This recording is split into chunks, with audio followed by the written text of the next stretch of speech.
요한계시록 19장 1절부터 21절까지입니다.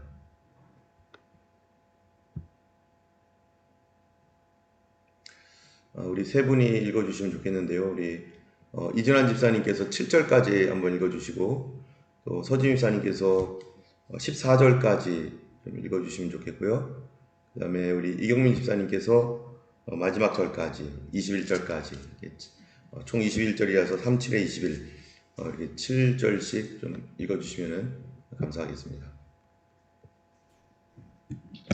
일 후에 내가 들으니 하늘의 허다한 무리에 큰 음성 같은 것이 있어 이르되 할렐루야, 구원과 영광과 능력이 우리 하나님께 있도다.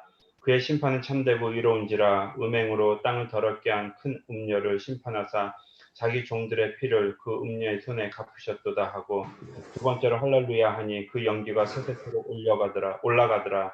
또 24장로와 내 생물이 엎드려 보좌에 앉으신 하나님께 경배하여 이르되 아멘 할렐루야 하니, 보좌에서 음성이 나서 이르시되 하나님의 종들 곧 그를 경외하는 너희들아, 작은 자나 큰 자 우리 하나님께 찬송하라 하더라. 또 내가 들으니 허다한 무리의 음성과도 같고 맑은 물소리와도 같고 큰 우레소리와도 같은 소리로 이르되 할렐루야, 주 우리 하나님 곧 전능하신 이가 통치하시도다. 우리가 즐거워하고 크게 기뻐하며 그에게 영광을 돌리세. 어린 양의 혼인 기약이 이르렀고 그의 아내가 자신을 준비하였으므로 그에게 허락하사 빛나고 깨끗한 세마포를 입게 하셨은즉 이 세마포는 성도들의 옳은 행실에 이르다 하더라. 천사가 내게 말하기를 기록하라, 어린 양의 혼인잔치에 청할 옷 입은 자들이 복이 있도다 하고, 또 내게 말하되 이것은 하나님의 참되신 말씀이라 하기로, 내가 그 발 앞에 엎드려 경배하려 하니 그가 나더러 말하기를 나는 너와 및 예수의 증거를 받은 내 형제들과 같이 된 종이니 삼가 그리하지 말고 오직 하나님께 경배하라. 예수의 증거는 대언의 영이라 하더라. 또 내가 하늘이 열린 것을 보니 보라, 백마와 탄자가 있으니 그 이름은 충신과 진실이라. 그가 공의로 심판하며 싸우더라. 그 눈이 불꽃 같고 그 머리에 많은 면류관이 있고 또 이름 쓴 것이 하나가 있으니 자기밖에 아는 자가 없고, 또 그가 피 뿌린 옷을 입었는데 그 이름은 하나님의 말씀이라 칭하더라. 하늘에 있는 군대들이 희고 깨끗한 세마포를 입고 백마를 타고 그를 따르더라. 그의 입에서 예리한 검이 나오니 그것으로 만국을 치겠고 친히 그들을 철장으로 다스리며, 또 친히 하나님 곧 전능하신 이의 맹렬한 진노의 포도주를 틀을 밟겠고, 그 옷과 그 다리에 이름 쓴 것이 있으니 만왕의 왕이요 만주의 주라 하였더라. 또 내가 보니 한 천사가 태양 안에 서서 공중에 나는 모든 새를 향하여 큰 음성으로 외쳐 이르되 와서 하나님의 큰 잔치에 모여 왕들의 살과 장군들의 살과 장사들의 살과 말들의 그것을 탄 자들의 살과 자유인들이나 종들이나 작은 자나 큰 자나 모든 자의 살을 먹으라 하더라. 또 내가 보매 그 짐승과 땅의 임금들과 그들의 군대들이 모여 그 말탄 자의 그의 군대와 더불어 전쟁을 일으키다가 짐승이 잡히고 그 앞에서 표적을 행하던 거짓 선지자도 그와 함께 잡혔으니 이는 짐승의 표를 받고 그의 우상에게 경배하던 자들을 표적으로 미혹하던 자라. 이 둘이 산채로 유황불 붙는 못에 던져지고 그 나머지는 말탄 자의 입으로부터 나오는 검의 죽음에 모든 새가 그들의 살로 배불리더라. 아멘. 네, 감사합니다. 오늘은 그 19장 말씀은 이제 어린 양의 혼인잔치, 그리고 백마탄자, 그리고 백마탄자가 어떻게 세상을 심판하는지에 대한 그런 메시지입니다. 우리 지난주에는 백마탄자가 어떤 분인가, 그리고 그 뒤를 따르던 세마포 옷을 입고 흰 옷을 입은 같이 말을 타고 오는 그 사람들이 누구인지 우리 간략하게 보았고요. 그 말을 하다가 우리가 중간에 멈추었습니다. 일단은 오늘 전체적으로 우리가 좀 먼저 간단하게 보고 가려고 합니다. 우리 13장부터 13장이죠. 13장부터 지금까지 우리가 봤던 것들을 이렇게 보면은요. 13장에서는 바다에서 나온 짐승, 이게 뭡니까? 이 바다에서 나온 짐승을 우리는 성경에서 누구라고 하냐면 적그리스도라고 말하고 있죠. 그 다음에 땅에서 올라온 짐승, 이것은 그 음녀 또는 거짓 선지자라고 이렇게 얘기하고 있습니다. 그거와 연관해서 이제 도대체 누가 이 바다에서 나온 짐승, 땅에서 올라온 이 짐승과 누가 싸우겠는가라고 하는 이 질문이 13장에 나와요. 도대체 누가 싸울 수 있을까?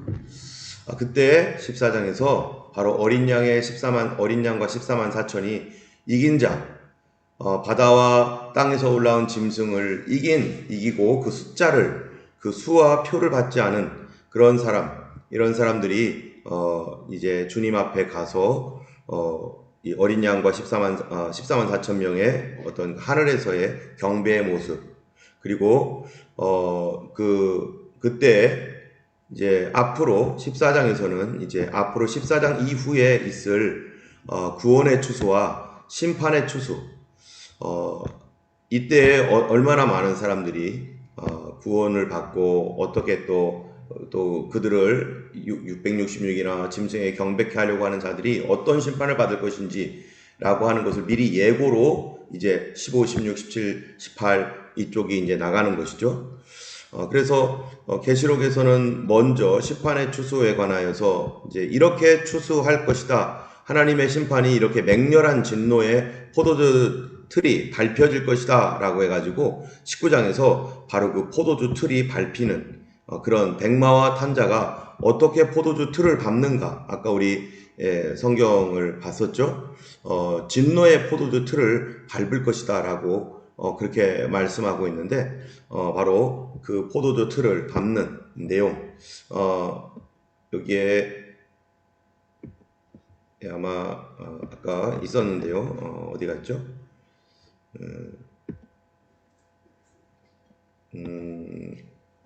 맹렬한 진노의 포도주 틀을 밟겠고, 그래서 19장에 있는 이 맹렬한 진노의 포도주 틀이 사실 어디서부터 나오냐면은 미리 심판의 추수라고 하는 이때부터 바로 하나님의 맹렬한 심판의 포도주 틀이 밟힐 것이다 라고 이렇게 얘기하고 있습니다. 그래서 19장과 14장 여기가 다 연관이 되어 있습니다. 우리 14장 말씀 한번 펴보겠습니다, 여러분. 14장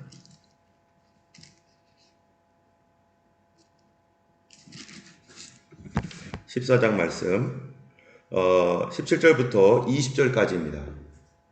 우리 사모님께서 14장 17절부터 20절까지를 한번 읽어주겠습니다. 또 다른 천사가 하늘에 있는 성전에서 나오는데 역시 예리한 낫을 가졌더라. 또 불을 다스리는 다른 천사가 제단으로부터 나와 예리한 낫 가진 자를 향하여 큰 음성으로 불러 이르되 내 예리한 낫을 휘둘러 땅에 포도송이를 거두라. 그 포도가 익었느니라 하더라. 천사가 낫을 땅에 휘둘러 땅에 포도를 거두어 하나님의 진노의 큰 포도주 틀에 던지매 성 밖에서 그 틀이 밟히니 틀에서 피가 나서 말 굴레까지 닿았고 1600 스타디온에 퍼졌더라.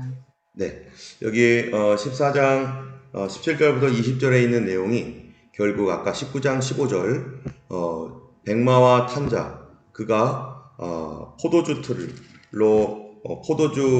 틀을 밟는 그 내용이 바로 이제 15절에 그 맹렬한 진노의 포도주 틀을 밟겠고 그 옷과 다리에 이름 쓴 것이 있으니 만왕의 왕 만주의 주다라고 하는 말로 이렇게 서로 연결되기 때문에 결국 14장 여기서부터 19장 여기까지 사실은 전체적으로 하나입니다.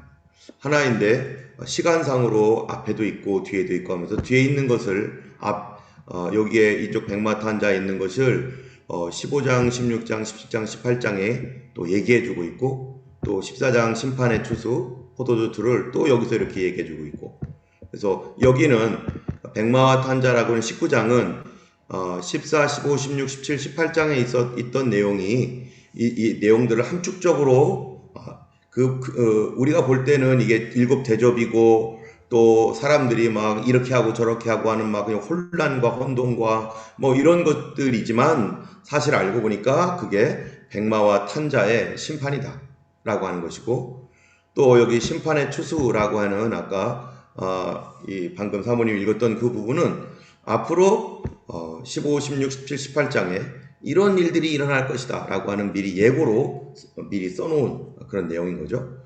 자, 그리고 이제 계시록 15장에서 모세의 노래와 어린 양의 노래가 나온 다음에 이제 심판의 큰 포도주 틀을, 여기 심판의 추수죠. 이게 뭔지를 얘기하는 거예요. 그게 바로 7재앙을 앞으로 가지고 올 천사인데, 그게 16장에 뭡니까? 7대접이라는 것입니다. 7대접 심판. 그래서 이 7대접의 이 심판을 통해서 7대접의 이 심판이 크게 둘로 나누는 거죠. 크게는 둘로 나눕니다. 첫 번째로는 누구겠어요? 바로 17장에 나오는 음녀. 그죠? 여기서 17장, 18장에 나오는 음녀의 심판. 두 번째로는요, 적그리스도. 예. 적그리스도의 심판은 이 역시 16장에 적그리스도의 짐승의 보좌, 16장에 있는데 그게 어디냐면은 바로 백마와 탄자가 19장에서 어린 양의 혼인잔치와 백마와 탄자와 또 여기에 하나님의 큰 잔치라고 있어요. 우리가 좀 전에 읽었습니다. 19장에. 바로 이게 적그리스도를 심판하는, 결국에는 16장의 진노의 이 7대접 심판은 앞으로 일어날 17장, 18장, 19장의 내용을 위에서는 7대접으로 표현을 해준 거고, 그 다음에 17장, 18장에서는 그 구체적으로 어떻게 음녀 바벨론이 망하고, 그 다음에 하나님의 큰 잔치, 그래서 적그리스도와 거짓 선지자가 잡힐 것이고, 그 일은 바로 누가 하느냐? 백마와 탄자가 할 것이다. 예수 그리스도의 재림이 그때 이루어질 것이다 라고 이렇게 말할 수 있는 것이죠. 때문에 이 13장부터 19장까지 이게 어떻게 되는 거냐면은, 도대체 바다에서 나온 짐승과 땅에서 올라온 짐승을 이길 자가 아무도 없는데, 어린 양의 14만 4천은 이 숫자를 이기고 승리하여 순교를 했고, 그 순교가 바로 구원의 추수였고, 이때 14만 4천만 죽는 게 아니라 그들을 통해서 구원 예수 믿게 된 많은 성도들도 함께 순교의 자리에 들어가고, 그래서 이 땅에는 이제 뭐만 남았어요? 다 우상에게 경배하는 사람들, 이 우상에게 경배하고 이제 더 이상 이 회개할 수 없는 사람들, 이제 666이라는 표까지 받음으로 말미암아 이제 모든 것이 이제 끝난 사람들만 남아있는 이런 세상이 되겠죠.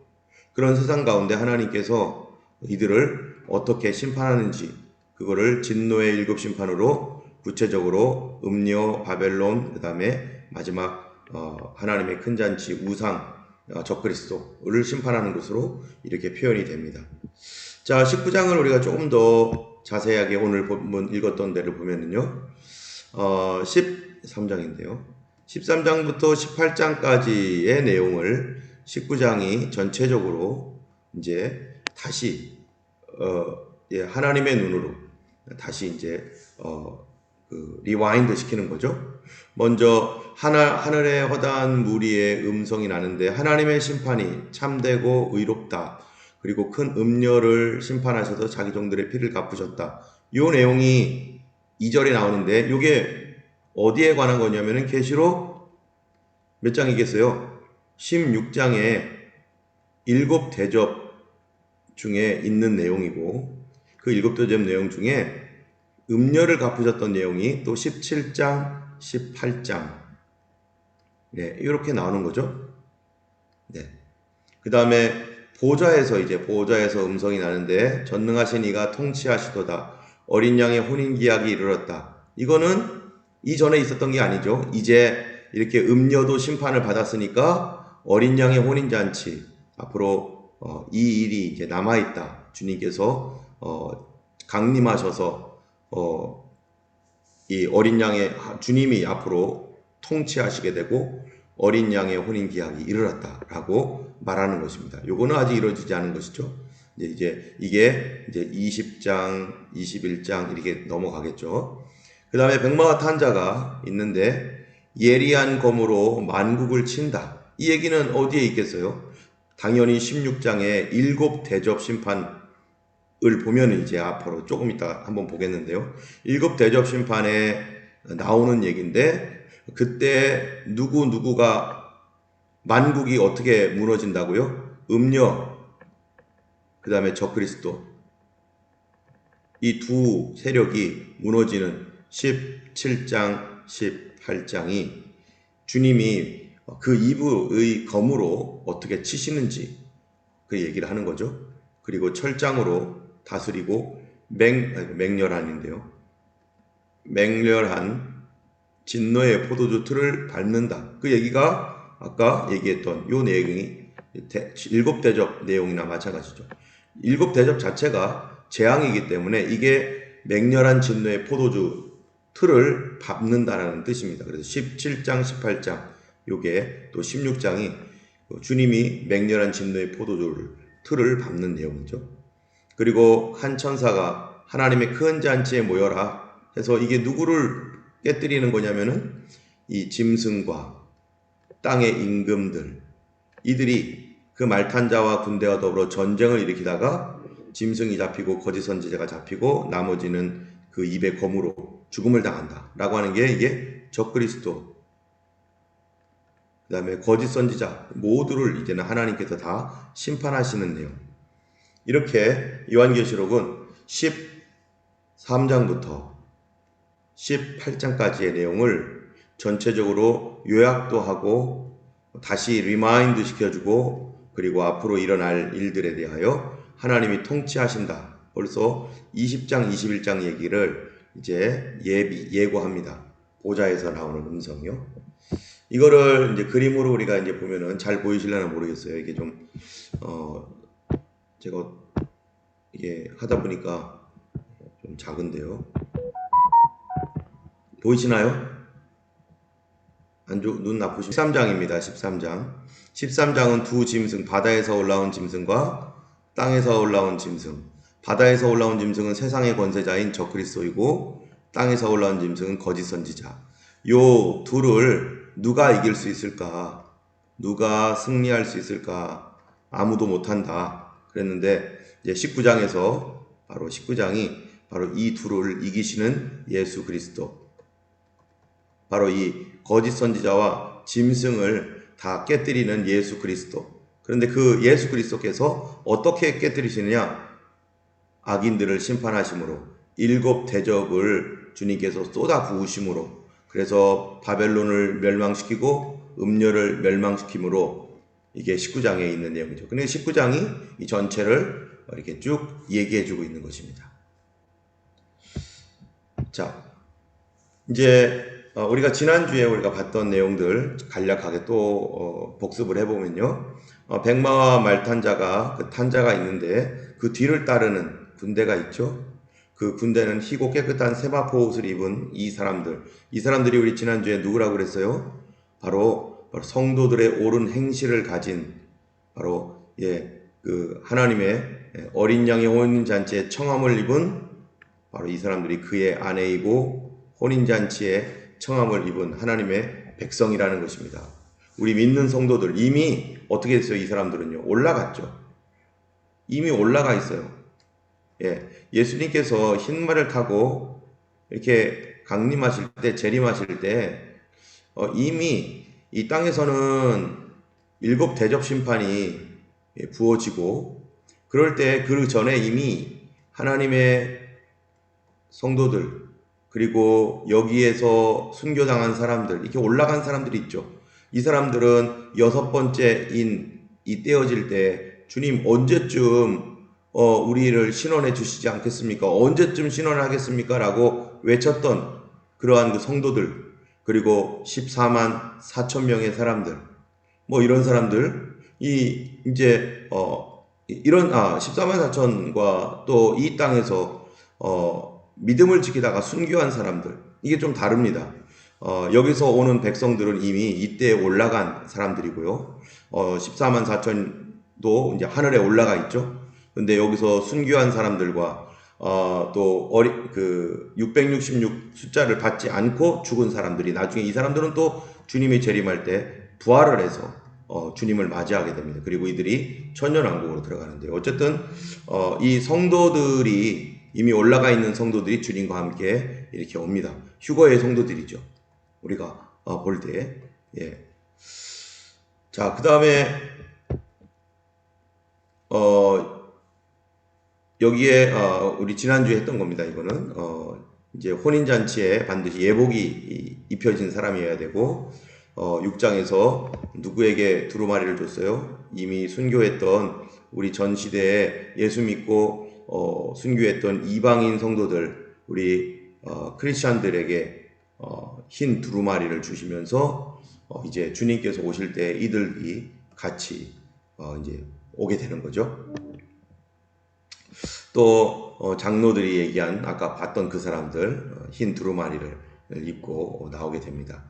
그들이 예수님의 뒤를 따라서 나오는 하나님의 백성인데요. 여기에 보면은 이제 19장에 보면은 오늘 지난주에는 여기까지 했어요.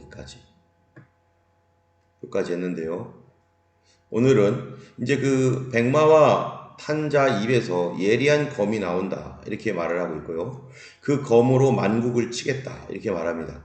그러면은 여러분 예리한 검이 나오면은 예수 그리스도 예수님 입에서 검이 나온다라는 얘기인데 예수님 입에서 우리가 실제적으로 물리적인 검이 나올까요?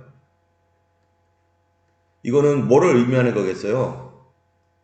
바로 하나님의 말씀을 상징하는 그런 단어죠. 하나님의 말씀은 검과 같다고 했는데 히브리서 4장 12절에 우리 김순아 지사님 한번 읽어주시겠어요? 에베소서 말씀까지요. 하나님의 말씀은 살아있고 활력이 있어 좌우에 날선 어떤 검보다도 이리하여 혼과 영과 및 관절과 골수를 찔러 쪼개기까지 하며 또 마음의 생각과 뜻을 판단하나니 구원의 투구와 성령의 검 곧 하나님의 말씀을 가지라. 네, 감사합니다. 자, 그렇다면은 주님의 입에서 예리한 검이 나온다면 그 예리한 검으로 만국을 칠 것이다 라고 한다면은 지금 주님의 입에서 나오는 말씀의 검, 말씀으로 만국을 친다라는 건 뭐겠어요? 그러면은 그 말씀이 하나님의 말씀이 좌우의 날선 검과 같아서 사람의 마음까지도 그 속의 생각까지도 다 판단을 하고 계시는데 근데 그 말씀으로 이 만국을 all nation 모든 나라들을 치겠다. 그러면은 그 얘기는 뭡니까? 바로 하나님께서 뭐 하신다는 거예요? 이제 하나님 말씀대로 심판하신다. 주님께서 이미 성경에 기록되어 있는 666의 숫자를 받는다든지 짐승의 우상에게 경배한다든지 하나님을 믿지 않는다든지 예수 그리스도 앞에 회개 없이 긍휼을 받지 못한 그런 사람들, 주님을 거절했던 그런 사람들에 대한 성경에 있는 수많은 이 약속과 또 경고의 말씀들이 있잖아요. 그 말씀이 그대로 이제 이루어지는 거죠. 그래서 말씀으로 심판이 이 땅 가운데 그대로 이루어지는 것입니다. 그래서 하나님의 말씀은 세 가지 기능이 있습니다. 하나님 말씀이 세 가지 기능이 있는데요.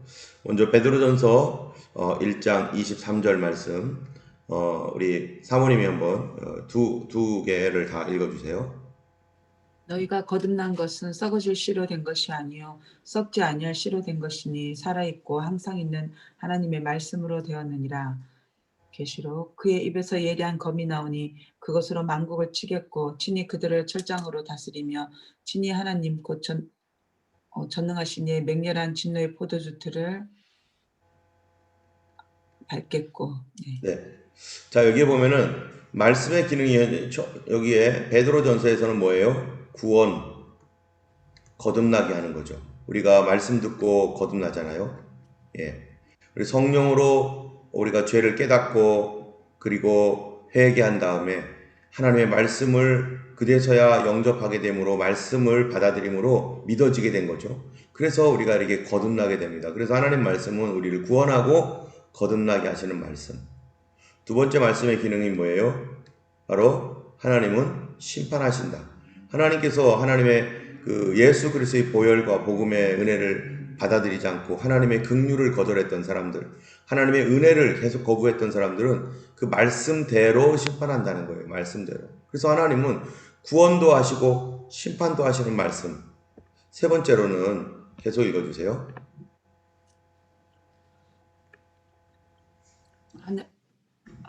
이는 하늘이 옛적부터 있는 것과 땅이 물에서 나와 물로 성립된 것도 하나님의 말씀으로 된 것을 그들이 일부러 잊으려 함이로다. 네, 이 이번 주 주일 본문 말씀, 주일 설교 본문 말씀인데, 이 하늘이 옛적부터 있는 것, 그리고 물에서 나와 물로 성립된 것이 무엇으로 됐다고요? 하나님 말씀으로. 하나님 말씀은 창조의 말씀이죠. 그래서 하나님은 그 말씀으로 창조하셨고, 그 말씀으로 사람들을 거듭나고 구원받게 하시고, 또 그 하나님의 그 은혜를 거절한 사람들에 대하여 결국 심판하시고, 그래서 하나님은 구원과 심판의 말씀을 가지고 있다는 거예요. 그래서 이 예리한 검, 하나님의 예리한 검, 그 사람들의 심장과 폐부와 그 동기까지 다 살펴보시는 하나님께서 그것을 가지고 온 세상 사람들을 이제 심판하신다는 거죠. 그 심판이 뭐냐면은 바로 하나님 말씀대로 심판한다는 거예요. 성경의 말씀대로. 그래서 성경에 이러이러한 자는 심판을 받으리라 라고 했던 그러한 형벌을 받을 것이라고 했던 그 말씀이 그대로 그들에게 하나씩 이루어지는 것. 그게 바로 뭐겠어요? 일곱 대접 심판뿐만 아니라 그 이후에 이제 영원한 형벌까지 가게 되는 것이죠. 그리고 그들의 거듭남과 구원은 뭐겠습니까? 바로 우리의 연약하고 작은 믿음을 가지고서도 하나님의 말씀을 지킨 자들에게 심판을 면하게 하시고 시험의 때를 면하게 해주시겠다라고 했던 말씀대로 하나님께서 그대로 이루어 주신다는 것. 그래서 예리한 검과 같은 하나님 말씀으로 이제는 이제 그 모든 은혜와 구원의 기회가 다 지나간 뒤에는 더 이상 회개할 것도 없고 회개할 수도 없는 상태가 된 사람들에게는 이제는 만국을 치는 그런 심판만 남아있는 것이죠. 그리고 그가 철장으로 다스리고 하나님의 맹렬한 진노의 포도주 틀을 이제 받는다라는 말씀이 이제 19장에 약속으로 나와 있습니다. 자, 그러면은 그 만국을 친다라고 할 때, 만국을 이게 심판할 것이다. 무엇으로요? 말씀대로 하나님이 심판할 것인데, 주님께서 뭐 보좌에 앉으셔가지고 뭐 이렇게 심판을 하시는 건지, 아마 이 땅이 이렇게 흘러가는 어떤 그 역사적 과정 가운데서 주님의 말씀대로 되는 것, 그것을 아마 심판이라고 봐야 되지 않을까 생각이 되는데요. 마태복음 25장 31에서 33절을 보면은 주님께서 민족을 모아서 하는 일이 있습니다. 제가 한번 읽어볼게요. 인자가 예수님이죠. 자기의 영광으로 모든 천사와 함께 올 때, 언제겠어요? 이 주님께서 이 재림 때 자기의 영광의 보좌에 앉을 것이다. 그때 모든 민족을 모으고 그 앞에 모으고, 지금 여기 만국을 친다라고 했잖아요. 이게 네이션스거든요.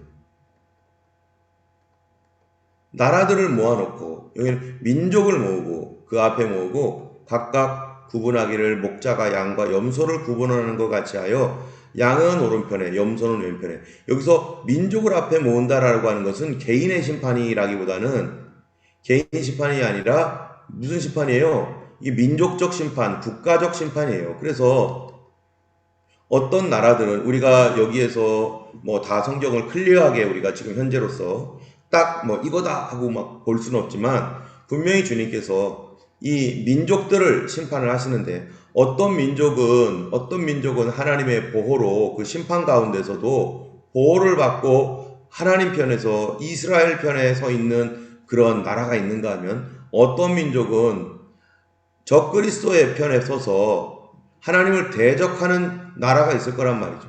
지금도 그렇죠? 예, 지금도 이 이스라엘을 중심으로 해서 전 세계가 나눠져잖아요. 이슬람 세력과 그 다음에 공산주의, 사회주의 이런 영들이 함께 있어요. 그래서 이스라엘을 대적하고 하나님의 백성들을 대적하는 그런 나라들이 지금 대충 어떤 식의 그 정치 형태를 가지고 있습니까? 독재주의, 공산주의 이런 것들의 이런 정치 형태를 가지고 있는 거죠. 그래서 이게 정치가 대단히 중요합니다.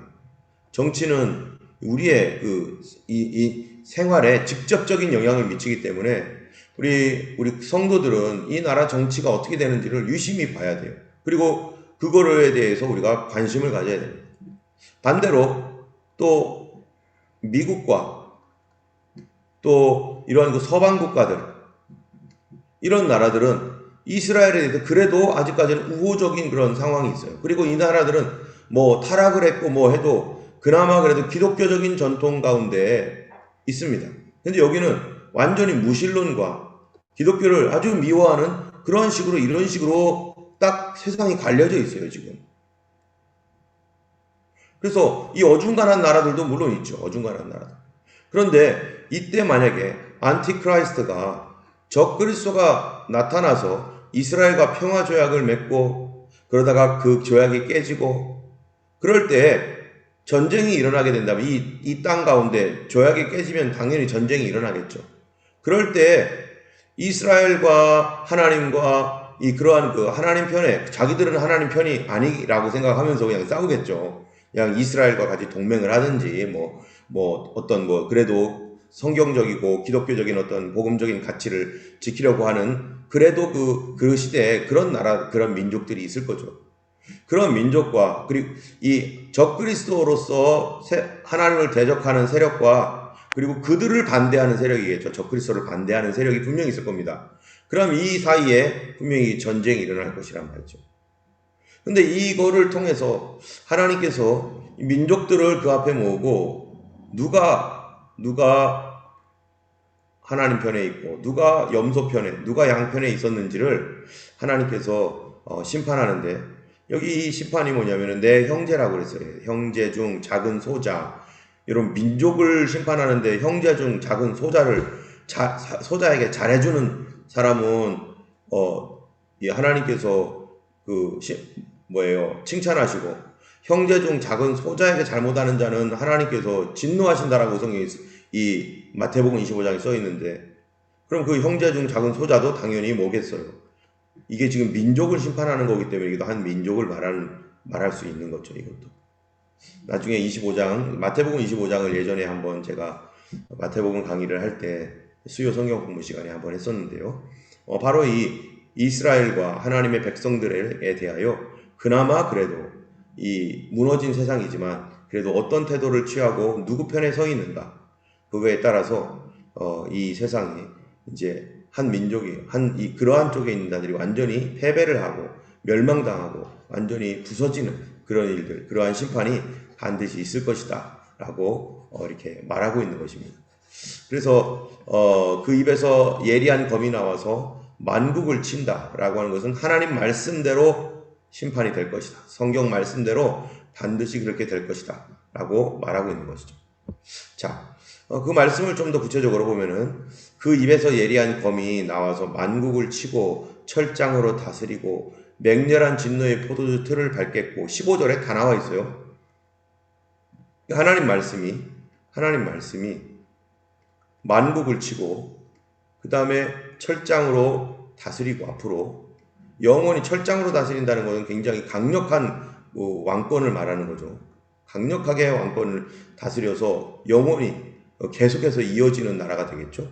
그 다음에 맹렬한 진노의 포도주 틀 아까 15장에 그게 있었죠. 그러면 이게 뭐냐면은 만국이 이 땅에 있는 수많은 지금 한 몇 개 국가입니까? 이제 전 세계가 약 300개 정도 되나요?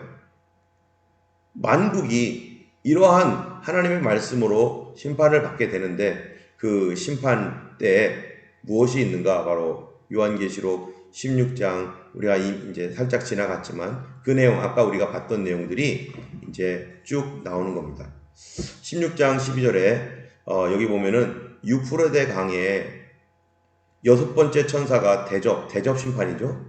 6번째 대접 심판에, 이 대접 심판할 때 유프라데 강에 이 천사가 대접을 쏟으니 재앙을 쏟아붓는 거죠. 유프라데 강에다가 재앙을 쏟아부으니까 강물이 마르고 동방에서 오는 왕들의 길이 예비되어서 전쟁을 하게 된다는 거죠. 뭐 지금이야 강물이 마른다라고 하는 것을 우리가 문자 그대로 해야 될지 말해야 될지는 우리가 잘 모르겠어요. 왜냐하면은 여러분 옛날에는 전쟁을 하려면 강이 있으면 어떻게 되겠습니까? 강이 있으면 다리가 없는 한 배 타고 가야 되는데 강은 더 이상 여기를 건널 수 없게 만들어요. 옛날 전쟁은 강이 있으면은 뭐 뗏목을 만들든지 아니면 다리를 놓든지 하지 않는 한 이 강을 건너서 갈 수가 없습니다. 그런데 오늘날은 어떻습니까? 오늘날 전쟁이라고 하는 것은 강이 있건 뭐 없건 그건 아무런 상관이 없어요. 그렇죠? 강이 아무리 넓고 바다가 있어도 비행기로 가는데요. 비행기로 가서 폭파시키고 또 이 공병들은 즉시로 다리를 놔가지고 뭐 이렇게 얼마든지 이 강이 있건 없건 뭐 언제든지 건널 수가 있습니다. 그러한 기술들이 오늘날 다 있기 때문에 이 성경에서 얘기하고 있는 강물이 말라서 동방에 오는 왕들의 길이 예비되어라, 이게 말씀을 우리가 문자 그대로 정말 강이 마를지 그럴 수도 있는 거죠. 그래서 정말 탱크가 마른 강 위로 지나가고 뭐 그럴 수도 있겠지만 또 다른 의미로는 이 강물이 마른다라고 하는 이 의미를 우리는 다른 어떤 상징적인 의미로도 우리가 좀 알 수도 있겠습니다. 그거는 정확하게 우리가 뭐라고 말하기가 곤란한 부분이 있습니다. 자, 여기에 강물이 말라서요. 동방에서 오는 왕들의 길이 예배되어 전쟁이 이제 예배된다는 거죠. 전쟁이. 이게 이제 결국 6번째 천사는 유프라데 강을 중심으로 해서 이 전쟁이 일어날 것이다 라고 하는 건데, 이 유프라데 강이 있는 곳이 어딘가, 유프라데 강이 있는 곳이요. 이따가 조금 있으면 보겠는데요. 여기 터키입니다. 터키와 그 주변 국가들 가운데 있는데요. 어쨌든 그렇게 전쟁이 예비가 되니까 여기 보니까 16장에 보니까 또 내가 보니 개구리들 같은 새 더러운 영들이 용의 입, 짐승의 입, 거짓 선지자 입에서 나오는데 이들은 귀신의 영들, 마귀의 영들이라. 이들이 표적들을 행하며 땅과 온 세상의 왕들에게 가서 하나님 곧 전능하신 이의 큰 날에 있을 전쟁을 위하여 그들을 모으더라 하면서, 이 유프라데 강의 6번째 대접이 유프라데 강에 쏟아졌다라는 것은 분명히 이 유프라데 강과 관련되어서 그 주변에 어떠한 그 중대한 어떤 정치적 변화나 어떠한 이 일들이 일어날 것이라는 거죠. 그런데 그 정치적 변화와 일들이 이게 여기에 보면은 이 무엇과 관련됐냐면은 그냥 사람들의 어떤 정치적인 어떠한 이런 게 아니라 이 사단의 역사라는 거예요. 그런 것들이 용의 입에서, 짐승의 입에서 마귀의 영들이 나오는데, 그래서 그 마귀의 영들이 어디를 가요? 왕들에게 가요. 왕들은 누굽니까? 국가 원수죠.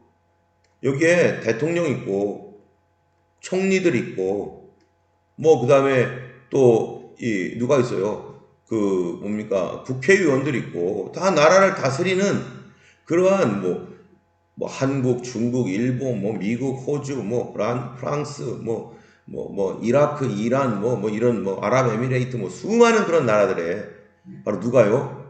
이 용의 입과 짐승의 입과 거짓 선지자 입에서 나온 영들이, 이 얘기는 뭐냐면은 마지막 때가 되면 이미 이제 짐승이 있단 말이죠. 짐승. 이 짐승이라고 하는 것은 적그리스도를 말하는 적그리스도의 제국인데요. 이 적그리스도의 제국, 하나님을 대적하는 제국에 거짓 선지자의 또 있죠. 이거는 종교죠. 종교. 이들에게 있는 영이 같은 영이에요. 귀신들의 영이에요. 그들이 서로 의논하고 얘기하는 것들이 다 무슨 영으로 하는 거예요? 사단의 영에 의해서, 사단에게 경배하고 사단에 의해서 그들이 그 모든 계획을 다 쓰는데, 그들이 하는 일이 뭐냐? 이 마귀들의 영이 자기들 주변 국가, 그 제국이 있으니까 자기들의 주변 국가, 자기들의 친구 국가들에게 가가지고 전쟁하자고. 누구랑 전쟁하겠어요? 하나님께 속해 있는 어떠한 백성들이나 또 이 하나님의 큰 날, 자기들을 반대하는, 자기들이 어쩌면은 전 세계를 아직 장악하지 못했기 때문에 전 세계를 장악하기 위해서 전쟁을 일으켜서라도 전 세계를 자기들의 세상으로 만들고자 하는 이러한 그 전쟁이 일어날 수도 있는 거죠. 그 세상이 막 혼돈하고 대접 심판으로 인해서 지금 세상이 무너지고 사람들이 죽어 나자빠지는데도 불구하고 이 사람들은 세상을 지배하겠노라고 하면서 이 혼란한 틈에 우리가 세상을 다 지배해버리자. 하나님의 대접 심판이 쏟아지는 줄도 모르고 지금 자기들의 계획을 세워서 세상의 전쟁을 예비하고 나머지 모든 국가들을 자기들이 다 온 세계를 정복하겠다라고 하는 야심을 품고 이 전쟁을, 자기들을 반대하는 나라들과 전쟁이 일어나는 그런 일들이 이제 있게 된다라는 것입니다. 자, 그래서 마지막 때에 있을, 큰 날에 있을 전쟁을 위하여 그들을 모으더라. 그래서 이 땅에서 일어나는 전쟁 중에 뭐 다 그럴지 안 그럴지는 우리가 보장 못하지만요. 어떤 전쟁들은 분명히 마귀의 영에 의해서 충동받아가지고 사단이 활동함으로 국가 간의 전쟁, 또 그 일로 인해서 나라의 또 전 민족의 불행한 일들이 겪어지는 거죠. 그래서 이 여기에 있는 왕들이 누구냐가 굉장히 중요합니다. 대통령이 누구냐? 하나님을 경외하는 사람인가? 아니면 그때의 대통령이, 그때의 지도자들이 하나님을 반대하는 사람인가? 그래도 하나님의 말씀에 이렇게 순응하여 따라갈 수 있는 어떤 그러한 그 스피릿을 가지고 있는 사람인가? 아니면은 사단을 숭배하는 그런 사람인가? 그래서 지금 대한민국이 지금 뭐 정신을 못 차리고 있는데요. 뭐 말도 안 되는 일들이 계속 자기들의 이 치부와 더러운 일들을 정부에, 청와대에 잘못된 일들을 숨기기 위해서 지금 계속해서 이 법을 바꿔버리고 아예 반전시켜버리고 하는 이런 일들을 막 지금 이렇게 하고 있는데, 이런 그 왕들, 백성들이 정신이 없으면 왕들이 잘하는 줄 알고 따라간단 말이죠. 이 정치 지도자에 의해서 그 당시 어떤 정치 지도자가 그 나라를 다스릴 건가에 따라서 민족의 운명이 바뀌죠. 그렇죠? 우리나라에 만약에 좋은 지도자가 있었고 또 어떤 사람은 나쁜 지도자도 있었는데 그 사람으로 인해서 나라가 부강하기도 하고 나라가 무너지기도 하고, 이 베네수엘라 같은 경우에 우고 차베스라나 이런 사람들 포퓰리즘 정책하면서 사회주의 정책 펴면서 베네수엘라가 석유나는 나라인데 지금 완전히 나라가 망해버리고 있고, 우리나라 같은 나라는 자원도 없고 아무것도 없는데 경제개발 5개년 계획이라든지 이런 그 놀라운 이런 일들로 인해서 나라가 부강해서 정말 이런 일들이 일어난 것이, 물론 하나님께서 그 뒤에 배후에 역사하셨지만 그런 지도자들을 또한 적절한 사람들을 우리에게 배치해 놓으신 그 하나님의 은혜죠. 그들이 하나님을 비록 모른다 할지라도. 어쨌든 우리가 이 호주의 이 왕들을 위해서 우리가 기도해야 되고요. 이 정치에 대해서 관심을 갖고 그들이 바르게 정치할 수 있도록 하나님 앞에서 우리가 기도해야 할 책임이 있습니다. 어쨌든 이러한 그 전쟁을 예비하는 날들이 오는데요. 그런데 주님께서 내가 도둑같이 오리니 누구든지 깨어 있으라 하면서 이제 중간에 이제 이러한 말씀을 또 삽입을 했습니다. 우리들에게 이런 일들이 있을 거기 때문에 이 시대를 살고 있는 우리들은 언제든지 주의 오심을 예비하고 준비하고 깨어 기도해야 된다. 그러면서 그 새 영이 어디로 가요? 아마게돈이라고 하는 곳으로 왕들을 모으더라. 아마게돈 전쟁이라고, 그래서 이거를 아마게돈 전쟁이라고 합니다. 아마게돈 전쟁. 이 아마게돈을 다른 말로 무깃도라고 합니다. 무깃도. 이것은 이스라엘의 한 지명이에요. 이스라엘의 한 지명이 무깃도인데, 무깃도는 지금 현재 요쯤에 있어요. 전 세계 지도를 보면은 여기가 이스라엘이죠. 이스라엘의 여기 좀 위쪽에 있죠.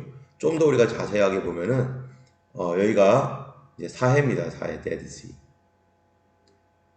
또 요 위는 뭐겠어요? 요게 요단강입니다. 요단강. 요쪽에 뭐가 있냐면은 갈멜산이 있죠. 갈멜산. 그래서 갈멜산에서 누가 대결을 했습니까? 엘리야가 대결한 이 갈멜산과 또 여기에는 높은 고지들, 여기도 다 산들이 있습니다. 그러니까 무깃도는 이 산들 사이에 있는 평원이에요. 여기도 산, 여기도 산, 여기도 산인데 산들 사이에 있는 이 평원이기 때문에 여기가 전쟁터입니다. 이 옛날 같은 경우는 뭐 이 전쟁을 하려면 평원에서 전쟁하잖아요. 옛날 전쟁은.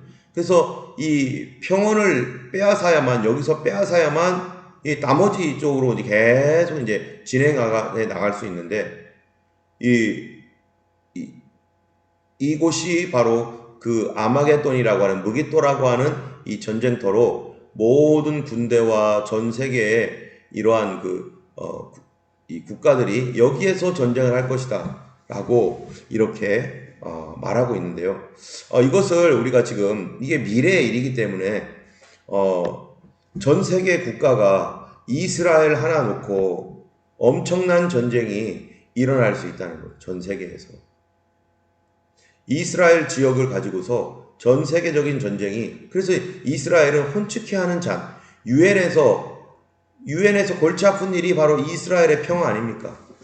이쪽에 있는 이 가자지구는 계속해서 지금 이슬람 세력들이 이스라엘에서 지금 포를 쏘고 있고, 또 이 밑에 있는 이집트라든지 이 골란 고원을 빼앗겠다라고 하는 이런 시리아, 여기는 요르단, 시리아, 이런 사람들, 여기는 레바논, 이런 나라들이 이스라엘 하나를 없애기 위해서 지금까지 계속 투쟁해 왔는데, 이집트도 계속 이러고 갖고 갈 거예요. 근데 여기와 연결된 게 바로 중국과 러시아, 이란, 이라크, 뭐 이런 중동 국가들이, 그리고 이스라엘과 관련되어 있는 서방의 국가와 미국과 지금 서방 국가들, 이런 나라들이요, 사실 이스라엘이라는 나라 여기 하나를 놓고 지금 팽팽하게 자기 이해 타산 따져가면서 왔다 갔다 하고 있는 것인데, 이게 국제 정치이기도 하지만 이게 사실은 영적인 일이, 영적 세계에서 일어나고 있는 하나의 일이 되는 것이죠. 왜 그런가 하면요, 아까 얘기했던 대로 그 새 영이 누구에게 간다고요? 이 짐승의 영, 짐승과 용의 입에서 나오는 그 마귀의 영, 이 영이 이 왕들에게, 나라의 운명을 좌우하는 정치인들에게 가서 그들을 좌우하고 움직이기 때문에 이 나라에 있는 이런 운명들이 얼마든지 그렇게 전쟁으로 몰아질 수도 있습니다. 자, 그러면은 우리가 이제 요한계시록 15장에 7 천사와 7 대접에 대한 그런 내용들을 15장에 언급하면서 16장에는 곧바로 이제 7 대접이 나오는데요. 지난번에 우리가 7 대접 심판에 대해서는 얘기하지 않았습니다. 근데 요한계시록 16장에 7 대접 심판이 여기 이렇게 나오는데, 우리가 여기서 한 가지 좀 생각해 봐야 될 것은, 아까도 얘기했지만 주님의 입에서 예리한 검이 나온다, 그래서 만국을 칠 것이다 라고 했던 것이, 이 검이라는 것이 우리 그 피지컬하게 볼 때는 실제로 검이 나오는 게 아니라 영적으로 이게 하나님의 말씀이고 영적인 검이죠. 그렇기 때문에 그래서 만국을 친다라고 할 때, 만국을 심판하신다라고 할 때 이 내용을 우리가 두 가지로 볼 수가 있어요. 두 가지 해석을 할 수가 있어요. 하나는 문자 그대로 해석하는 것입니다. 그거는 뭐냐면은 7 대접의 심판이 있을 때, 첫 번째 대접 심판을 할 때 그러니까 첫 번째 대접이 666의 표를 받고 그런 사람들에게 쏟아지는, 두 번째 대접은 바다에, 실제적인 바다죠. 실제적인 바다에 이러한 그 대접이 있어서 바다가 정말 살 수 없는 바다. 세 번째는 강과 물에 쏟아져 가지고 사람들이 도저히 물을 먹을 수 없는 상태로 땅들이 오염이 되거나, 네 번째는 태양이 갑자기 뜨거워져 가지고 많은 사람들이 태양에 불타서 죽는, 이 실제적인 문자적인 해석이죠.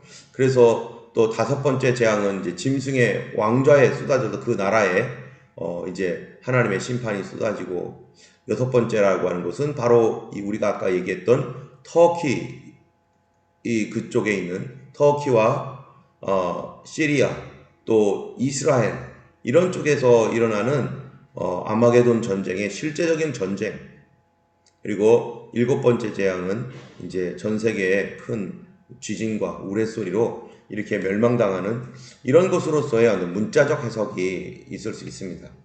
그런데 또 하나는 아까 우리가 봤던 것처럼 예수님의 입술의 말씀이 검이기 때문에 검으로 만국을 친다라고 했기 때문에 심판이 임할 때 이거를 또 다른 의미로도 볼 수 있어요. 저는 문자적도 되고 상징적도 우리가 주의해서 봐야 된다고 생각합니다. 실제적으로 문자적으로 이렇게 될 가능성이 굉장히 높죠. 실제적으로. 우리 이거를 무시하면 안 됩니다. 그러나 이 두 가지가 다 있을 수 있다는 것을 우리는 기억하면서 또는 상징적인 해석도 상징적인 것들도 우리가 염두에 둬야 된다는 거예요. 한쪽만 우리가 받아들일 수는 없습니다. 그렇다면 상징적인 해석은 어떻게 갈 수 있는가? 여기에 보면은요, 이게 지금 굉장히 좀 복잡한 뭐가 막 14장부터 이제 나가야 되는데요. 이 일곱 재앙, 일곱 대접 재앙 때 여기 보니까 첫 번째 천사가 이게 이제 16장인데요. 16장에 첫 번째 천사가 대접을 어디에 쏟았어요? 땅에 쏟았어요. 근데 땅이 도대체 뭐냐 이거죠. 땅에 쏟으니까 이건 상징적인 해석으로 지금 가는 겁니다. 땅에 쏟으니까 짐승의 표를 받은 사람들과 우상에게 경배하는 자들에게 악하고 독한 종기. 이게 뭐겠어요? 아마 666이라고 하는 이런 표를 손에다가 이마에다가 받았던 그 사람들에게 이게 여기에 뭔지는 모르죠. 우리가 베리칩인지 뭐 베리칩보다 더 훨씬 더 발전된 어떠한 그 바이오칩 뭐 이런 것인지 또는 뭐죠? 이게 스킨의 전자문신, 일렉트릭 타투라고 해가지고요. 뭐 전자문신인지 우리는 정확하게 지금은 알 수 없지만 어쨌든 임플란트 된다는 어떤 뭔가가 있는 거죠. 이거를 받았던 사람들의 몸에 이 악하고 독한 종기가 나는 거죠. 그래서 이 사람들 몸에 이 암이 발생하거나 이 안에 있는 어떤 물질로 인해서 사람들의 신경계통에 심각한 타격, 이게 신경과 연관이 돼 있을 가능성이 많은데 신경계통에 심각한 문제를 일으켜서 이것 때문에 엄청난 고통을 받게 되는 그런 일들이 있을 것이다 라고 생각이 되는 건데요. 자, 그러면은 이 첫 번째 천사가 했던 그 일에 대하여 성경에는 뭐라고 되어 있는가? 여기를 한번 읽어보겠습니다. 좀 글씨가 작아서 잘 안 보이는 분들도 있을지 모르는데요. 제가 한번 읽어보겠습니다. 그가 큰 음성으로 이르되 하나님을 두려워하며 그의 영광을 돌리라. 이는 그의 심판의 시간이 이르렀음이니 하늘과 땅과 바다와 물들의 근원을 만드신 이에게 경배하라 하더라. 또 다른 천사고 둘째가 그 뒤를 따라 말하되 무너졌도다 큰 성 바벨론이요 모든 나라에게 음행으로 말미암아 진도의 포도주를 먹이던 자로다 하더라. 이게 누굽니까? 이게 음녀가 바로 거짓 선지자인데 그가 했던 일이 뭐냐면은 이 음행으로 말미암아 진노의 포도주를 먹이던 자. 여러분 진노의 포도주가 뭡니까? 하나님의 진노의 포도주 틀을 밟는다잖아요. 그러면은 이 진노의 포도주가 뭐겠어요? 진노의 포도주가 이제 9절부터 나옵니다. 9절이 뭔지. 하나님 앞에 이거를 받으면 진노의 포도주 틀에서 밟히게 될 수밖에 없다라고 말하는 거죠. 예. 혹시 이경민 집사님 눈 좋으신가요? 한번 보이시나요? 또 다른 천사 곧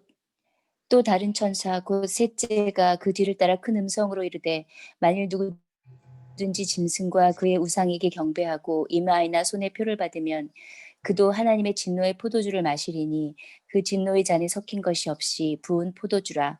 거룩한 천사들 앞과 어린 양 앞에서 불과 유황으로 고난을 받으리니 그 고난의 연기가 세세토록 올라가리로다. 짐승과 그의 우상에게 경배하고 그의 이름표를 받는 자는 누구든지 밤낮 쉼을 얻지 못하리라 하더라. 네, 아멘. 감사합니다. 여기 보니까 이 천사가 또 다른 천사가 한 말이 누구든지 짐승과 우상에게 경배하고 손에 표를 받으면 그도 진노의 포도주를 마실 것이다.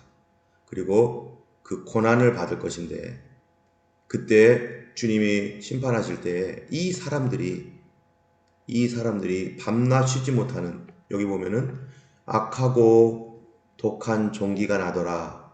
누구에게요? 우상에게 경배하고 짐승표 받은 사람에게. 그럼 그 사람들에게 이런 일들이 일어나는데 누구든지 밤낮 쉼을 얻지 못하리라 하더라. 이 말씀은 물론 영원한 형벌의 지옥 형벌을 말하는 거기도 하겠지만 밤낮 쉼을 받지 못한다는 것은 너무 고통스러워 가지고 그들의 이 손이나 이마에 넣었던 이 표 때문에, 이 전자 테이투든지 뭐든지 이것 때문에 사람들이 신경이든지 뭐든지 이 온몸을 통과해서 흐르는 어떤 것으로 인해서 정말 쉴 수 없을 정도로 엄청난 고통을 받을 것이다 라고 하는 것이 이 첫 번째 천사가 뭡니까? 대접재앙을 쏟아버릴 때 일어나는 이 666과 또 짐승에게 경배했던 이 사람들의 영원한 형벌이고, 그 일로 인해서 그들이 죽음을 원하지만 죽을 수도 없는 그런 상황, 그리고 심판을 받을 수밖에 없는 그런 상황이 된다는 것이죠. 때문에 차라리 이때 이걸 받지 말고 죽는 게, 순교하는 게 하나님의 영생도 얻는 것이고, 이러한 고통으로 인해서 조금 후에 일어날 이런 고통을 피할 수 있는 길이 차라리 그렇게 하는 것이 더 낫다는 것이죠. 두 번째로 또 보면은요,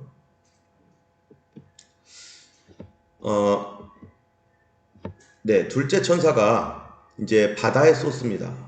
그런데 이제 바다라고 할 때 아까 이제 상징적인 해석이라고 말할 수 있는데, 여기 땅이라고 하는 것은 실제적인 이제 이 세상을 말하는 것이겠고, 여기서 바다라고 말할 때 우리가 아까도 말한 것처럼 실제적인 바다일 수도 있어요. 실제적인 바다. 그런데 이 성경에서 바다를 말할 때 여기를 보면은 요한계시록 13장에 보면은 내가 보니 바다에서 한 짐승이 나오는데 뿔이 10이요 머리가 7이라, 이 바다가 나와요.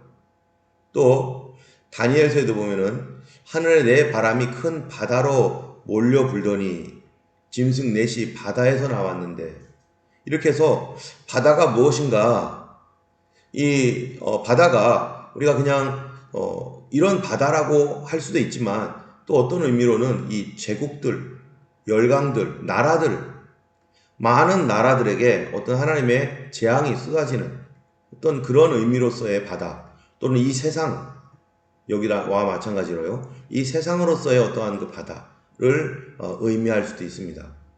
또 어쨌든 간에 둘째 천사가 그 대접을 바다에 쏟을 때 여기 엄청난 죽음이 오는 거죠. 왜냐하면은 첫 번째 아까 봤던 것처럼 이 짐승의 표를 받은 사람들, 땅에 쏟을 때 짐승의 표를 받았던 사람들과 우상에게 경배했던 사람들에게 악하고 심한 독종이 나는데, 내내 그 사람들이 여기 있는 사람들이잖아요. 어차피 여기 있는 사람들이거든요. 이 다음 사람들도 다 이 고통을 받을 사람들이에요. 그러니까 이러한 고통들이 계속 지속이 되는 것입니다. 자, 세 번째로는요, 셋째 천사가 이제 대접을 강과 물의 근원에 쏟음에라고 되어 있는데요. 강과 물의 근원 하면은 우리가 강과 물일 수도 있죠. 그러나 성경에서는 또 다른 말로 강과 물의 근원에 대해서 얘기를 합니다. 우리 계시록 13장 11절에 보면은 어린 양같이 두 뿔이 있고 용처럼 말하는 그 짐승이 땅에서 올라왔는데, 이 땅이 강과 물이 있는 곳이죠. 그리고 17장 1절에, 계시록 17장 1절에 보면은 많은 물 위에 앉은 큰 음녀가 받을 심판을 내게 보이리라.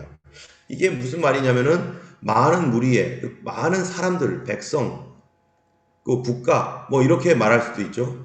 이것도 세상이죠. 많은 세상 위에 음녀가, 그 거짓 선지자가 앉아 있어 많은 그리스도인들과 참된 사람들을 핍박하고 죽이는데, 그런데 이 셋째 천사가 강과 물의 근원에 이 대접을 쏟을 때 여기 뭐라고 되어 있냐면은 성도들과 선지자들의 피를 흘렸으므로 그들이 피를 마시게 하는 것이 합당하니이다. 이 강과 물의 근원에 쏟을 때 성도들과 선지자들을 핍박했던 그 사람들이 심판을 받는다는 얘기예요. 그런데 이 음녀가 뭐 했던 존재입니까? 여기 보니까 선지자들과 성도들과 그 땅 위에서 죽임을 당한 모든 자의 피가 그 성중에서 발견되었더라. 이게 바벨론 음녀의 심판이거든요. 음녀 때문에 세 번째 천사가 대접을 강과 물에 쏟았다라고 하는 것은 음료는 우리가 또 다르게 볼 수 있는 것은 바로 이 거짓 선지자 음녀가 심판을 받는 장면입니다. 그럼 음녀가 심판받는 장면은 이게 지금 16장이잖아요. 여기가 16장. 그래서 17장에 음녀가 어떻게 심판을 받고 무너지는지를 16, 17장에서 얘기하는데 이게 바로 성도들과 거짓 선지자들의 피를 흘렸으므로 그 피를 마시게 하는 것이 합당합니다 하면서 음녀의 심판을 얘기하는 것입니다. 또 네 번째 천사 해에 쏟았는데요. 이건 정말로 해일 수도 있고요. 그런데 문제는 뭐냐면은 이 해에다가 쏟을 때 사람들의 반응이 나와요. 그 뭐냐면은 하나님의 이름을 비방하며 회개하지 아니하고 주께 영광을 돌리지 아니하더라. 이제 어떠한 심판이 와도 사람들이 회개하지 않습니다. 여러분 회개하지 않으면 아무런 소망이 없는 거죠. 이제 끝난 것이죠. 또 이제 다섯 번째 이제 천사가 다섯 번째 대접을 짐승과 왕좌에 쏟는데 이게 언제이겠어요? 이게 19장 뒤에 부분에 나오는 사단이 음녀를 죽이고 이제 이 짐승이 음녀를 이제 죽이잖아요. 이 17장에 보면은 음녀를 싫어해서 죽이게 되는데 그 짐승과 음녀가 서로 사이가 벌어진 뒤에 그 다음에 이 짐승의 왕좌에 하나님께서 어떤 정치적 변화가 일어나는 거죠. 그래서 보좌에다가 이제 대접을 쏟으니까 그런데 그들이 회개하지 않습니다. 그런데 그리고 나서 여섯 번째 천사의 얘기가 나오는 거예요. 아까 우리가 봤던 여섯 번째 천사가 강 유프라데에 쏟았는데 동방에서 오는 왕들의 길이 예비되더라 이렇게 돼 있는데 실제적으로 보면은 유프라데는 여기입니다. 이게 유프라데 강인데 시리아, 이라크, 그다음에 터키 이런 나라들이 여기는 이제 이렇게 돼 있고 여기는 티그리스 강이에요. 이건 티그리스 강 이렇게 돼 있고 그러면은 시리아, 터키, 이라크 이런 나라들이 현재 있는데 이 강에 이 뭡니까 대접을 쏟으니까 대접을 쏟음으로 말미암아서 동방에서 오는 왕들의 길이 예비되고 이쪽에 어떠한 심각한 어떤 변화가 일어나는데 많은 사람들이 터키 쪽에 어떠한 변화가 일어나는 게 아니냐 뭐 이렇게 얘기하는 사람도 있습니다. 뭐 그런지 안 그런지는 잘 모르겠는데요. 그런데 이 일에서 13절을 보면은 여기 이제 또 이게 왜 이렇게 되죠? 13절에 보면은 개구리 같은 새 더러운 영이 용의 입과 짐승의 입과 거짓 선지자 입에서 나오니 라고 이렇게 말하고 있어요. 그들이 어디를 갔냐면은 바로 이 뭡니까 온 천하의 왕들에게 가가지고 하나님 곧 전능하신 이의 큰 날에 있을 전쟁을 위하여 모으더라 라고 했는데 이 귀신의 영 이것에 대하여 성경에서는 에베소서 6장 12절에 이렇게 말합니다. 우리 이혜련 집사님 한번 읽어주시겠어요? 혹시 우리의 씨름은 혈과 육에 대한 것이 아니요 정사와 권세와 이 어둠의 세상 주관자들과 하늘에 있는 악의 영들에게 대함이라. 네 여기 보면은 성도들의 싸움이라는 것이 혈과 육이 아니라 영적인 싸움인데 정사가 뭡니까? 권세 정사와 권세라는 게 정치예요. 정치 권세는 권력이에요.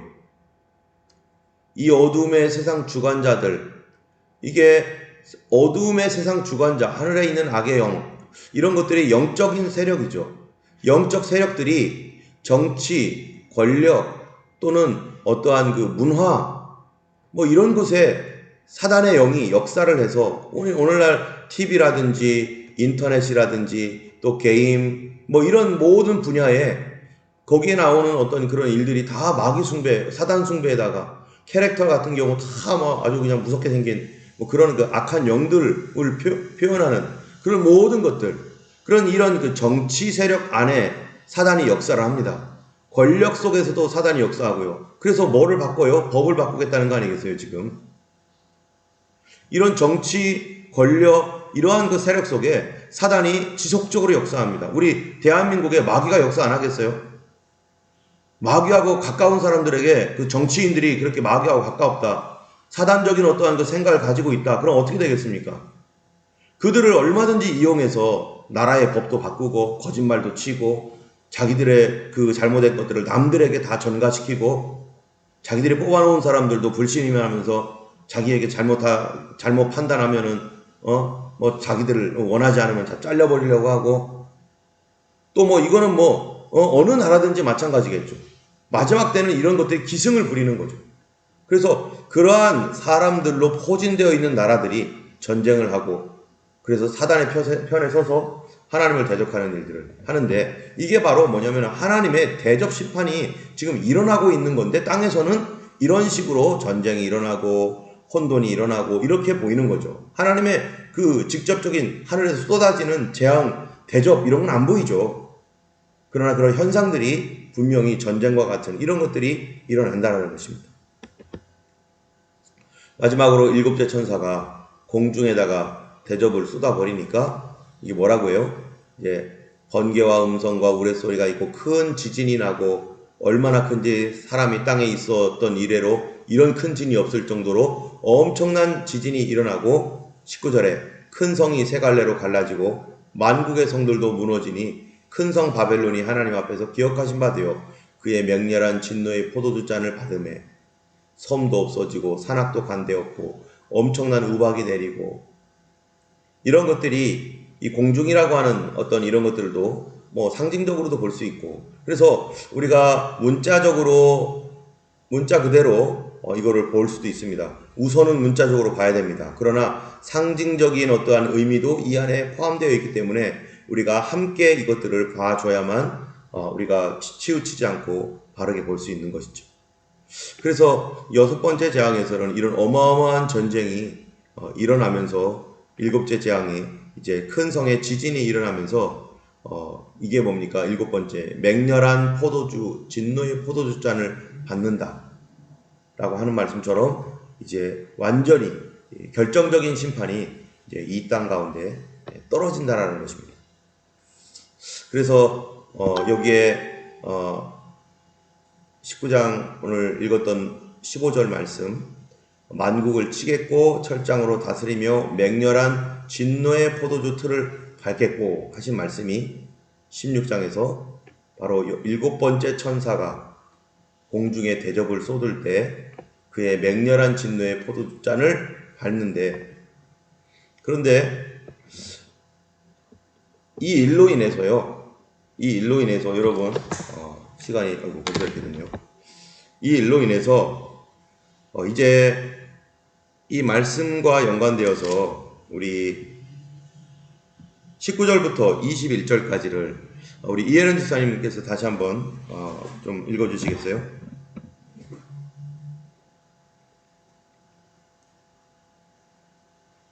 오매 그 짐승과 땅의 임금들과 그들의 군대들이 모여 그 말 탄 자와 그의 군대와 더불어 전쟁을 일으키다가 짐승이 잡히고 그 앞에서 표적을 행하던 거짓 선지자들도 함께 잡혔으니 이는 짐승의 표를 그의 우리에게 경배하던 자들을 표적으로 미혹하던 자라. 이 둘이 산채로 양 붙는 못에 던져지고 그 나머지는 말 탄 자 입으로부터 나오는 검의 죽음에 모든 새가 그들의 살로 배불리더라. 네, 여기서 이제 거짓 선지자와 짐승의 표를 받게 했던 그 거짓 선지자와 짐승이 잡히게 되는데요. 바로 그 전에 이제 말탄 자와 전쟁이 이루어지는데, 그 전 구절을 보면은 뭐라고 되어 있냐면은, 자, 15절, 우리 17절부터 18절도 읽어주시겠어요? 또 내가 보니 한 천사가 15절부터요? 네네, 17절. 또 17절. 내가 보니 한 천사가 해에 서서 공중에 나는 모든 새를 향하여 큰 음성으로 외쳐 가로되 와서 하나님의 큰 잔치에 모여 왕들의 고기와 장군들의 고기와 장사들의 고기와 말들과 그 탄자들의 고기와 자유한 자들이나 종들이나 물은 대소하고 모든 자의 고기를 먹으라 하더라. 네. 이 하나님의 큰 잔치가 뭐냐면은 이제 마지막 심판이거든요. 그런 엄청난 큰 심판에 진노의 포도주 틀이 밟히는 그런 그 심판인데, 그때 이 19절, 18절 말이 보면은요, 왕, 장군, 장사, 자유한 자, 종들. 자, 이 사람들이 다 죽는다는 거예요. 근데 이 사람들에 대한 이야기가 이미 몇 절에 있었냐면요. 우리가 여러분 요한계시록 6장을 한번 펴보시기 바랍니다. 요한계시록 6장.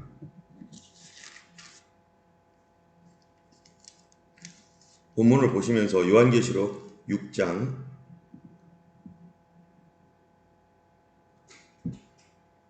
12절부터 17절까지 우리 서지미 사님께서 한번 읽어주시겠어요? 내가 보니 여섯째 인을 떼실 때 큰 지진이 나며 해가 검은 털로 짠 상복같이 검어지고 달은 온통 피같이 되며 하늘의 별들이 무화과 나무가 대풍에 흔들려 설 익은 열매가 떨어지는 것 같이 땅에 떨어지며 하늘은 두루마기가 말리는 것 같이 떠나가고 각 산과 섬이 제자리에서 옮겨지매 땅의 임금들과 왕족들과 장군들과 부자들과 강한 자들과 모든 종과 자유인이 굴과 산들의 바위 틈에 숨어 산들과 바위에게 말하되 우리 위에 떨어져 보좌에 앉으신 이의 얼굴에서와 그 어린 양의 진노에서 우리를 가리라. 그들의 진노의 큰 날이 이르렀으니 누가 능히 소리요 하더라. 네. 여기에 보는 것처럼 6장의 여섯 번째 인을 뗄 때, 여섯 번째 인이 떼어질 때, 이 모든 것들이 이미 여기에 있습니다. 여섯 번째 인에. 여섯 번째 인이 떼어질 때 이미 일곱 대접의 심판에 대한 모든 것들이 다시 다 이 안에 있고요. 일곱 나팔의 재앙이 다 이 안에 있어요. 여섯 번째 인 안에 이게 다 들어가 있는데, 여섯 번째 인은 한마디로 이렇게 된다라고 하는 거를 일곱 대접과 일곱 나팔 심판에 대한 그 전체를 포함하고 있는 말을 바로 12절부터 17절까지 하고 있는데, 이 일곱 대접 나팔이 불릴 때, 이 일곱 대접이 쏟아질 때 왕, 장군, 장사, 자유, 종들의 이러한 그 자기들의 고통스러운 어떤 이런 것들을 요한계시록 6장 아까 봤던 이 15절에 땅의 임금, 왕족, 장군, 부자, 강한 자, 종, 자유인 이런 사람들이 외치는 말을 19장에서 그들이 외치고 있는 거죠. 이미 6장에서 이 여섯 번째 인에서 이게 여섯 번째 인 안에 속해 있는 그 모든 재앙이다라고 말하고 있는 것입니다. 그래서 실제적으로 요한계시록은 여섯 번째 인 안에 어디까지 다 들어가 있어요? 7장부터 19장까지 여기 다 들어가 있는 거죠. 그래서 여기에 큰 지진이 일어난다고, 여기에도 큰 지진이 있다고 했죠. 아까도 우리가 읽어봤던 그 일곱 번째 16장에서 일곱 번째 재앙이, 일곱 번째 대접이 쏟아질 때 그쪽에서도 뭐라고 되어 있습니까? 16장에 보면은 일곱째 천사가 16장 17절에 아까 우리 읽었던 데지만요, 일곱째 천사가 대접을 공중에 쏟으니까 이 성전으로부터 보좌로부터 소리가 음성이 났는데 18절에 보면은 16장 18절에 번개와 음성과 큰 우레소리가 있고 큰 지진이 있어 얼마나 큰지 땅에 있어 온 이래로 이 같은 큰 지진이 없더라 하는 것과 6장에서 우리가 6장 여섯 번째 인을 떼었을 때 지진이 일어나는 것과 이게 다 같이 들어가 있는 것이죠. 그래서 요한계시록은 지금 6장부터 19장까지가 다 하나로 묶여 있는 것이고, 특별히 여섯 번째 인 안에 일곱 나팔, 일곱 대접 그것이 다 들어가 있고, 그것이 시간상으로 왔다 갔다 하기도 하고 앞에서 미리 얘기해주고 19장처럼 이미 있었던 일을 뒤에 19장에 와서 다시 한번 설명해주고, 그것이 다 영적인 시각으로 주님이 오셔서 이 일을 하고 있고 주님이 진노의 포도주를 이게 밟는 것이고 라고 하는 것을 자세하게 설명해 주고 있습니다. 실제로 우리 눈에 주님의 손이나 주님의 그런 게 안 보이지만 이런 것들이 있을 때 이게 하나님이 하고 계시다라는 것들을 이제 이미 성경에서 먼저 얘기하고 있는 것입니다. 예, 오늘은 이제 여기까지 하고요. 19장까지 우리가 마쳤고요. 20, 21장은 이제 천국입니다. 우리가 바라고 고대하는 하나님의 나라 오는데 그 천국은 어떤 것인가 우리 또 하고 그리고 곧 이어서 11월쯤부터는 이제 이스라엘에 관하여 그러면은 이스라엘이 얼마나 중요한지 왜 우리는 이스라엘에 대해서 관심을 갖고 그게 어떤 것인지에 대해서 우리가 조금 더 보려고 합니다. 네, 오늘은 여기까지 하고요.